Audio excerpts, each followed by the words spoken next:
Pro Group Management. Workers' comp that works for you. This is 7 at 7 from the Las Vegas Review-Journal. Good morning, everyone. I'm Renee Summerhour. We start off with your top stories brought to you by Nevada Hand's Silver Sky Assisted Living Community. Learn more at nevadahand.org. A man had to be airlifted to the hospital Sunday afternoon after he fell while rappelling at Calico Basin, according to the Metro Police Department. It isn't clear how he fell. He was transported to an area hospital where he was listed in critical condition. A video posted on Facebook appeared to show emergency workers placing the man on a stretcher before moving him onto a Metro search and rescue helicopter. No other information was available. Another sign of growth. A big industrial project is in the works near the North Las Vegas airport. However, some neighbors aren't too happy about it. Review-Journal's Jen Ah tells us why. The huge 8-building warehouse complex in the Windsor Park community is leaving some neighbors shocked. I really have a problem with that. That's because the Windsor Commerce Park would border an area plagued by sinking ground located near the North Las Vegas airport. So they're questioning how the city could permit it and don't like that the building would cover up their strip view. My grandkids come every holiday, 4th of July, New Year's, and watch the fireworks. Now, they are telling us that they are going to put a 36-feet building behind my house.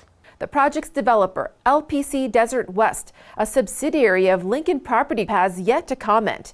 Meanwhile, the mayor's spokesperson says the developer held numerous neighborhood meetings about the project. We want to correct a story that aired Monday morning, March 13th, inside 7 at 7. When reporting on 7 women who changed Nevada history, we incorrectly stated Helen Stewart owned the Kyle Ranch, when in fact she owned and operated the Las Vegas Ranch. We apologize for the mistake. Helen Stewart ran the Las Vegas Ranch, located on site at the old Mormon fort between 1882 and 1902, and turned the ranch from a failure into a successful farm and traveler hub.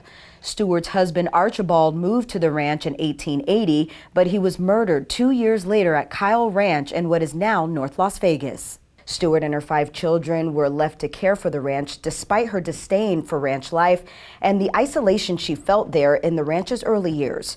She wrote to her sister and husband in 1887, quote, "I still live at the old ranch. It is rather a lonesome place, but I must try to take care of things." During her time at the ranch, Stewart wrote many journals documenting the growth of Las Vegas and about the lives of the local Paiute women, and collected over 550 baskets from the tribe.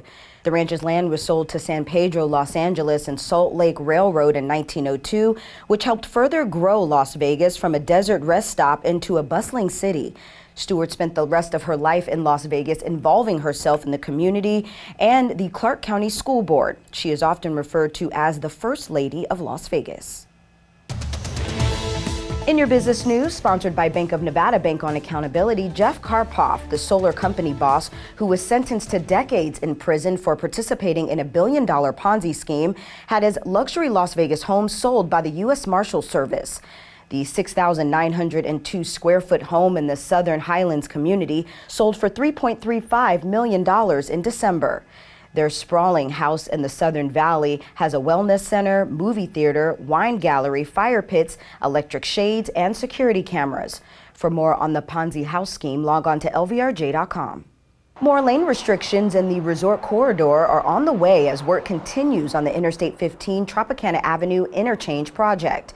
The first road impacts will be on I-15 southbound Wednesday and again March 23rd. The stretch between Harmon Avenue and Flamingo Road will be down to 3 lanes from 9 p.m. to 5 a.m.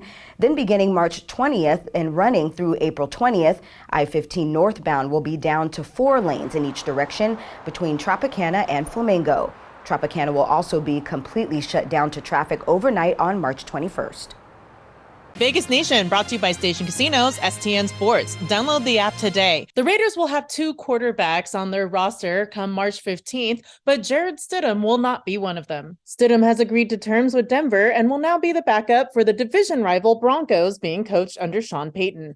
The deal is said to be worth $10 million over the next 2 years. Stidham started for the Raiders in the last 2 games of the season against the 49ers and Chiefs respectively after the team had benched Derek Carr. He went 0-2 as a starter. Now it's time for your weather report, brought to you by Star Nursery, your garden's partner for every bloomin' thing. Mostly cloudy skies with rain and strong winds is in the forecast today. Highs today in the low 70s, wind gusts increasing to 25 miles per hour by this afternoon, with a 70% chance of rain by this evening. Lows in the mid to upper 50s. For the rest of the week, mostly cloudy skies and breezy with more rain chances on Wednesday. Mostly clear skies for your Thursday and Friday. Daytime highs ranging in the mid to upper 60s, lows in the upper 40s. In your health news, sponsored by Boulder City Hospital, we're here for you when you need us.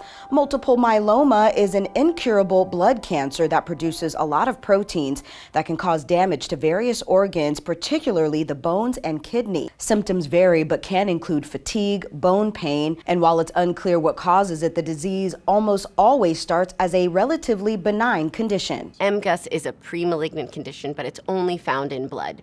It's when you find a little bit excess protein that's in the blood, and this is something that indicates that you have the potential to become a multiple myeloma patient. Like other cancers, the disease can be treated with medication, chemotherapy, radiation, and even bone marrow transplant. Here's the latest in sports. The Golden Knights have a 4 p.m. puck drop in Philadelphia facing the Flyers. Here's Ben Goetz with the latest on that matchup. The matchup of the two heaviest shot blocking teams in the NHL. The Knights have the most, the Flyers have the second most. A big reason the Knights are ahead, Alec Martinez. He shared a little bit of his shot blocking technique with me, and his teammates raved about his willingness to put his body on the line to get wins. You can read more about that at reviewjournal.com. Sports betting brought to you by the Las Vegas Paiute Tribal Smoke and Cigar Shop. Alabama is the #1 overall seed in the NCAA tournament, but #1 seed Houston is the 5-1 favorite at the Westgate Superbook to win the national championship. The Crimson Tide are the 7-1 second pick, followed by #1 seed Kansas at 10-1 and top seed Purdue at 12-1. UCLA, Arizona, and Gonzaga are all 14-1. Texas is 16-1. UConn and Marquette are each 20-1, with Baylor and Tennessee at 25-1. In your entertainment news, sponsored by Arizona Charlie's, has live entertainment every weekend at both locations. Go to ArizonaCharlies.com to see who's playing. Two men became business partners after purchasing Table 34 in Henderson back in June 2022. Since their purchase, the restaurant has been revived by replacing 90% of the old menu. Wine and cocktail programs were introduced. The interior and exterior have been remodeled, and colorful prints of Kobe Bryant, Anthony Bourdain, and others now brighten the dining room. Thank you for watching 7 at 7 a.m. I'm Renee Summerhour. If you have a Roku device, search Review Journal to download our channel. Watch Las Vegas breaking news streaming live on your OTT device. We'll see you back here later today for 7 at 7 p.m. from the Las Vegas Review Journal. Have a great day. Review Journal Studio, sponsored by Adam Kuttner. Get the maximum settlement as quickly as possible. This 7 at 7 update, sponsored by Pro Group Management. You're watching 7 at 7 from the Las Vegas Review Journal.